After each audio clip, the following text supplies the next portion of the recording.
Hello বন্ধুগণ, কেমন আছো তোমরা? আশা করি তোমরা সবাই ভালো আছো। আমি আল্লাহর মধ্যে ভালো আছি। আজকে কৈতার রানীর বার্থডে, আর কৈতার রানীর বার্থডেতে বল্টুকে নিয়ে কৈতার রানী অনেক আনন্দ করবে, সেই প্ল্যান চলছে। তো আজকে কি করে বল্টু আর কৈতার রানীর বার্থডেতে, চলো আজকে পুরো ভিডিওটা দেখি। দেখো অলরেডি তারা বার্থডে কেক কাটা শুরু করে দিয়েছে।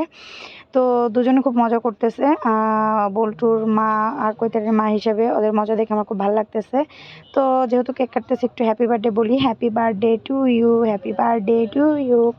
তো আমরা নিজেরা যেহেতু কেক কাটছি, তাহলে আর আমরা কথা বাড়াচ্ছি না, আমরা কেকটা কেটে সবাই খাওয়া শুরু করে দিব। তো এখন ফার্স্টেই হচ্ছে বল্টু আর কৈতারিনী কেকটা যেহেতু কাটলো, এখন ওরা কেকটা খাবে।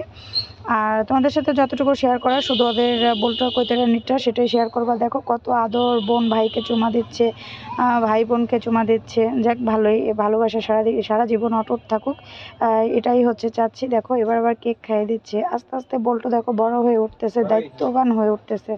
তো দায়িত্ববানের সাথে সাথে দেখো দুজনের এনজয়টাও চলতেছে।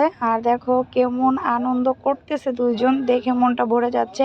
আসলে বাসার ভিতর বাচ্চারা যদি আনন্দ করে, মজা করে, এটা দেখে মাদের অনেক শান্তি লাগে, এটাই লাগছে। আর ওদের আনন্দ, ওদের খুশি আমার সব কিছু। সারাদিনের পরিশ্রম, সারাদিনের ক্লান্ত, অনেক কষ্ট, সব কিছু যখন ওদের খুশি মুখটা দেখি, সব কিছু দূর হয়ে যায়। তখন আর কোনো কিছু আসলে আর মাথায় থাকে না। তো এটাই, ওদের আনন্দটাই আমাদের ভালো লাগার মেন বিষয় থাকে, মানে প্রত্যেকটা মার, সেটাই বুঝাইছি। তো আজকে এই ছিল ভিডিও। আল্লাহ হাফেজ।